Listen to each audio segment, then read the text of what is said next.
Welcome back to The Legend of Zelda. I'm MT, and I'll be playing through it. This is Dungeon 3. I have beat Dungeon 1 previously. So these things are great. I can kill them in one hit because I get the white sword, but if you hit them with a single, they turn into the little Hershey Kiss things. I don't know their actual name. They're like giant things of poo, I guess. They're another enemy that I've always thought drops pretty good rupee amounts. These guys are fun. So if you hit them from the front, it just bounces off. If you hit them with flame, it does nothing. Bombs work on them, but otherwise you have to hit them from the side. Speaking of bombs, I probably should have just left that, because I have full bombs.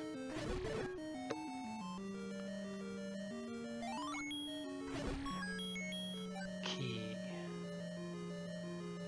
I'm trying to remember where to go in this dungeon, because I'm not using a map or a walkthrough or anything.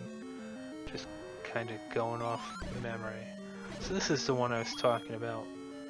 It looks like what a lot of people might think is a swastika, which of course has been perverted by those evil people in the 40s, the 30s, 40s, all that, but it's turned the other way.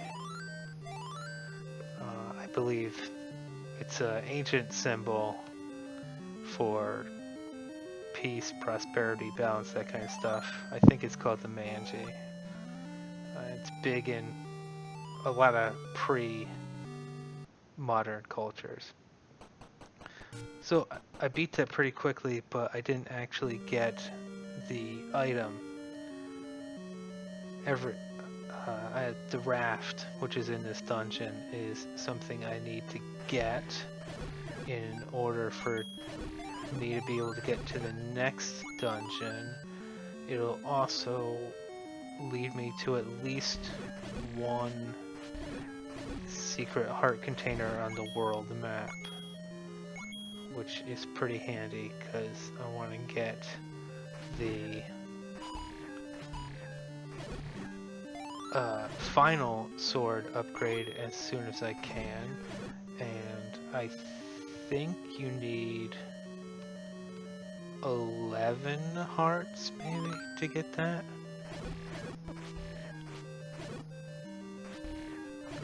But don't quote me on that.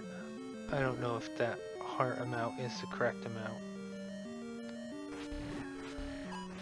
So this is pretty good because I have I can throw the sword. If I can't, it gets to be a little bit annoying. But because they got these blocks here, I just wait till they turn and try to catch them. Once you kill them all, the locked door opens. And there's no reason to fight any of those guys. I just want the raft.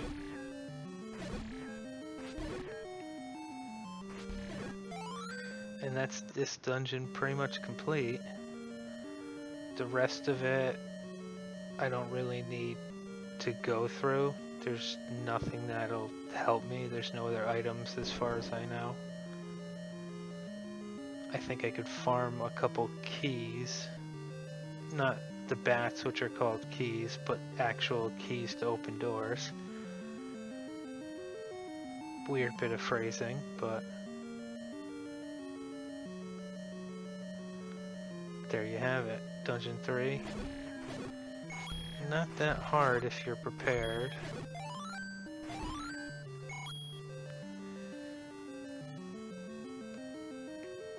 And I think, in addition to using the raft to get to a heart container, I'll also beat World 2, because they should be in roughly the same area of the map.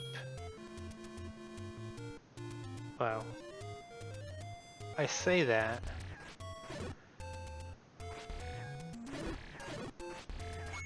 They're in roughly the same quadrant, not area. Yeah, don't need bombs. There's a point later in the game where you can pay someone to increase the amount of bombs you can carry.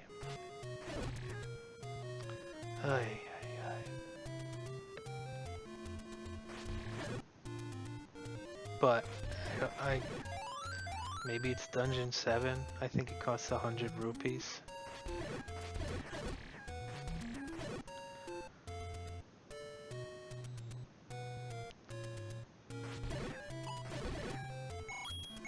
So much of the map to me is known.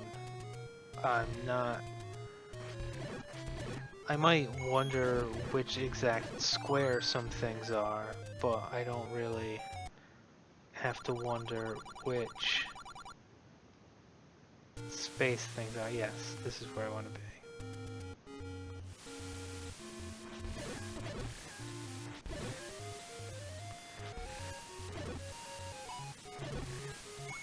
So this little...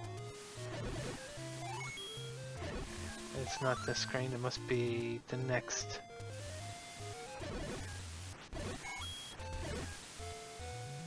This one right here has a little raft dock thing that you come up here, and it looks like it might be a dungeon, but it's a heart container. So, there we go. 1, 2, 3, 4, 5, 6, 7, 8, 9. I think I've got 9 at the moment.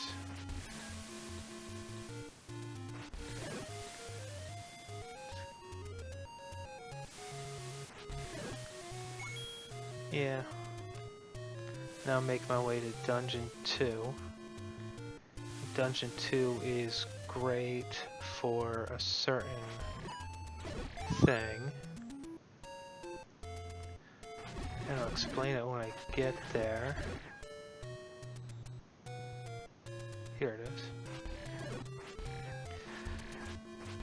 Now when I was younger, I always had the biggest trouble finding this dungeon because it's the end of a little one-way,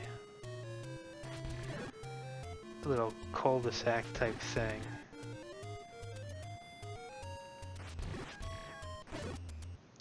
Alright, going uninjured.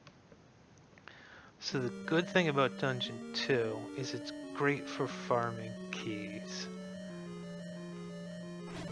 And also these guys. So they will run at you if you are on the same up, down, or right, left as them, but if you stay in the little margins, they won't.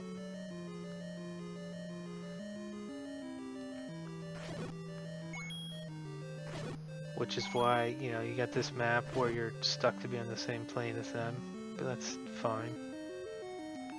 So I'm avoiding all these key doors for a reason.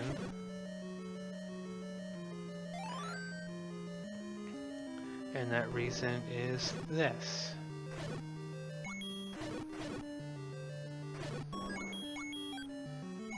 So the interesting thing, this should be where I get the magic boomerang.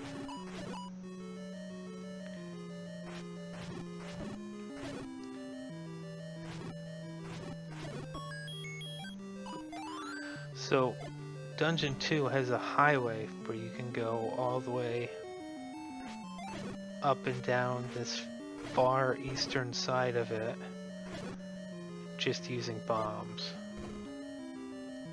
You don't need to use any keys whatsoever.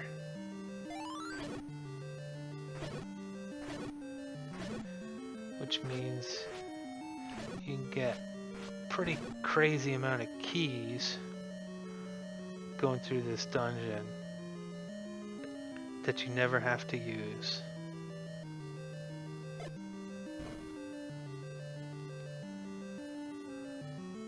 I didn't know that when I was...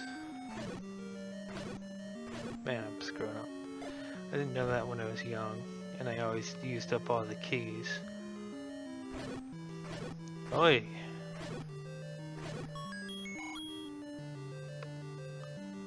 But a bit older, a bit wiser. So this is the hint you get for the boss of this world, the Dodongo. He dislikes smoke. And next time I use a bomb, I will show you why that matters. This is an interesting little mini boss thing. So you get these in a couple of the worlds, but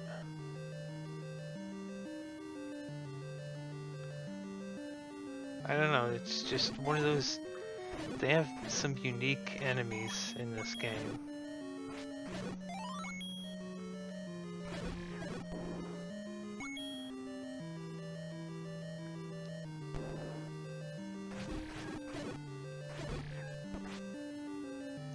So if you drop a bomb, it releases a cloud of smoke. And that's your clue that you're going to be using bombs to beat this boss. So the hard part is feeding him the bombs. Once you get him, I guess it only takes two. Once you get him going, he'll just keep eating them. It's a tough boss if you don't know that's what he's weak to. Because otherwise your swords just bounce off, the boomerang does nothing, the bow and arrow does nothing. The only thing that really bothers him is when you force feed him bombs.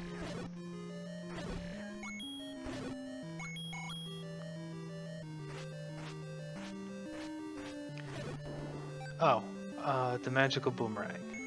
So, just like the other boomerang, you throw it, it'll pick up items, freeze enemies. The thing about this boomerang is it'll go all the way across the map instead of, like, halfway. So, whoops.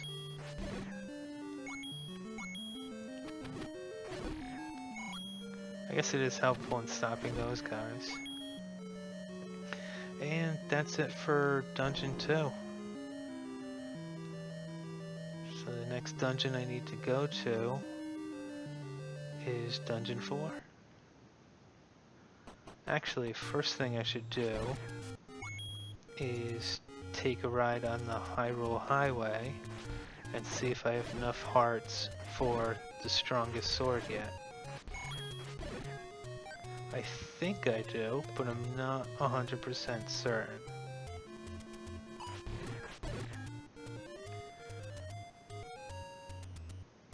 And the only way I'm gonna figure it out for sure is by going to where the Master Sword is.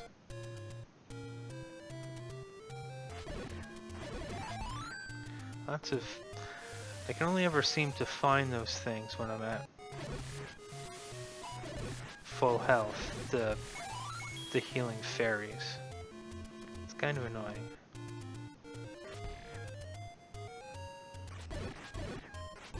Or maybe I just notice it more when I don't have when I don't need it. Whereas the other times I'm like, man, it's really great. So which road is it? Nope. If you keep taking the first one, it'll just cycle through, which is pretty handy. That way, even if you don't know which road goes where, you can still get where you want to go. Just trial and error. Might as well pick this up, because I've got the rupees for it at the moment. And you never know when you're going to need that extra healing.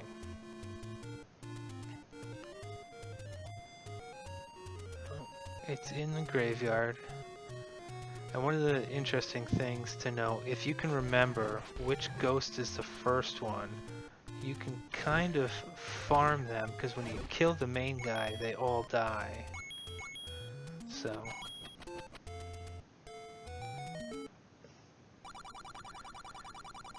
have I mastered using it yet? Nope. Oh, wow. That's a little depressing. But by the time I finish the next dungeon, I think I'll have enough to have mastered it. So, I'll see you next time. Have a great day.